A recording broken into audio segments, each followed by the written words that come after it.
Assalamualaikum warahmatullahi wabarakatuh. Nama saya Salman Pratifah, NIM 2010105029 dari Prodi D3 Kebidanan. Di sini saya akan menjelaskan tentang haji.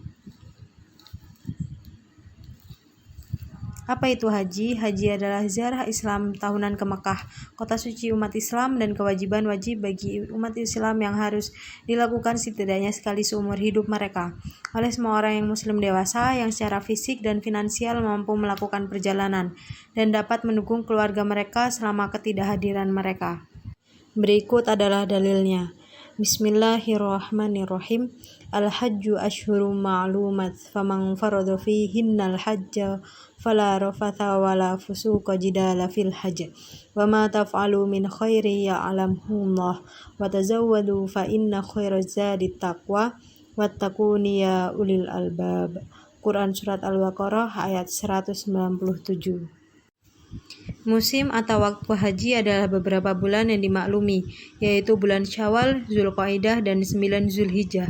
Ditambah malam ke-10, yakni malam lebaran Idul Adha. Ayat pertama di atas tidak menyebut kata musim atau waktu dalam redaksi ayat. Hal itu untuk memberi kesan bahwa bulan-bulan itu sendiri memiliki kesucian pada intinya dan akibat teraksanaannya ibadah haji ketika itu. Hikmah haji yang pertama meningkatkan kedisiplinan. Ketika di tanah suci Mekah dan Madinah, seluruh umat yang melaksanakan ibadah haji dan umroh harus terbiasa untuk disiplin ketika melaksanakan ritual haji maupun sholat. Pola disiplin ini diharapkan bisa terus berkelanjutan meski waktu pelaksanaan ibadah sudah selesai. Yang kedua yaitu meningkatkan kualitas diri dalam beribadah. Orang yang merasa banyak dosa sering merasa putus asa. Namun Allah menjanjikan akan menghapus segala dosa yang kita miliki ketika kita mau melaksanakan ibadah secara tulus dan ikhlas. Yang ketiga, memunculkan sifat yang sabar. Ketika melaksanakan ritual ibadah haji dan umroh, tentu banyak cobaan dan godaan yang muncul. Yang keempat, melahirkan rasa solidaritas dan kekeluargaan. Dengan berkumpulnya banyak umat dari berbagai negara atau daerah, akan menimbulkan rasa persatuan umat yang tinggi tanpa membedakan golongan, ras, dan lain-lain.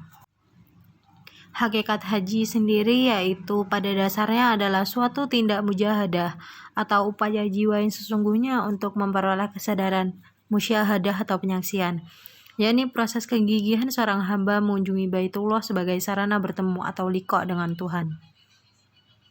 Berikut adalah kisah Nabi Ibrahim alaihissalam. Nabi Ibrahim menikah dengan seorang wanita bernama Sarah. Selama berpuluh-puluh tahun beliau menikah, tak kunjung mempunyai anak. Sulitnya mendapatkan anak merupakan sebuah cobaan bagi Nabi Ibrahim dan istrinya. Padahal Nabi Ibrahim sangat menginginkan keturunan yang bisa meneruskan dakwahnya. Sarah, istri Nabi Ibrahim pun berbaik hati. Beliau diizinkan oleh Siti Hajar. Dari pernikahannya dengan Siti Hajar, beliau dikaruniai putra yaitu Nabi Ismail. Kelahiran Nabi Ismail sangat membuat hati Nabi Ibrahim bahagia karena beliau sudah mendapatkan keturunan sudah sejak lama. Kebahagiaan Nabi Ibrahim ternyata membuat hati Sarah merasa sedih. Nabi Ibrahim mengadukan permasalahan ini kepada Allah. Allah memerintahkan Nabi Ibrahim untuk pergi jauh dari Palestina.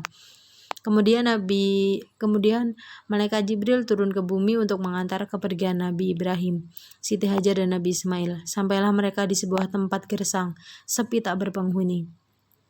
Nabi Ibrahim mendirikan sebuah tenda untuk melindungi anak dan istrinya. Tak lama kemudian Nabi Ibrahim diperintahkan untuk kembali ke Palestina. Ketika ditinggal oleh Nabi Ibrahim, tiba-tiba Nabi Ismail menangis keras karena kehausan. Siti Hajar pun mencari sumber air di antara bukit Safa dan Marwa. Ketika Siti Hajar kembali, ia pun terheran karena Nabi Ismail berhenti menangis. Ketika itu pula ia melihat air mengalir dari bawah kaki Nabi Ismail. Siti Hajar penasaran, kemudian menggali pasir. Ketika sedang menggali, ada air memancar. Ternyata di situ terdapat sumber air Zam-Zam yang masih ada hingga saat ini.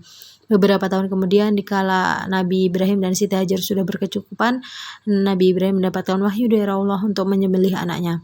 Di satu sisi Nabi Ibrahim harus menjalani perintah Allah, namun di sisi lain beliau merasa sedih karena artinya beliau harus kehilangan anak yang sangat dicintainya. Kemudian Nabi Ibrahim menyampaikan perintah Allah itu kepada Nabi Ismail dan Siti Hajar. Dengan lapang hati, Ismail dengan rela dikorbankan jika memang itu perintah dari Allah Subhanahu wa Ta'ala. Dan tiba saatnya Nabi Ismail disembelih, banyak sekali setan yang mengganggu proses penyembelihan tersebut. Dengan sigapnya, Nabi Ibrahim melempar batu ke arah setan yang menggoda proses tersebut. Dalam proses ritual ibadah haji, ini yang menjadi asal mula prosesi lempar jumroh. Dan saat Nabi Ibrahim yang ingin menyembelih leher Nabi Ismail, Allah kemudian memberi wahyu untuk memberikan seekor domba sebagai pengganti Nabi Ismail. Ini adalah awal mula dari Hari Raya Idul Adha. Setelah Nabi Ismail beranjak dewasa, Allah memerintahkan Nabi Ibrahim yang Ismail untuk membangun Ka'bah. Setelah Ka'bah sudah terbangun, Nabi Ibrahim dan Nabi Ismail melakukan ibadah haji di tanggal 8 Zulhijjah. Malaikat Jibril kembali turun ke bumi dan menyampaikan pesan untuk menyebarkan air zam-zam ke beberapa tempat di sekitar Ka'bah, seperti Mina dan Arafah. Hari ini disebut dengan Hari Tarwiyah atau Hari Pendistribusian Air. Setelah melakukan haji dan mendistribusikan air zam-zam, Nabi Ibrahim berdoa pada Allah sebagaimana doa yang tercantum dalam surat Al-Baqarah ayat 126. Sekian dari saya. Wassalamualaikum warahmatullahi wabarakatuh.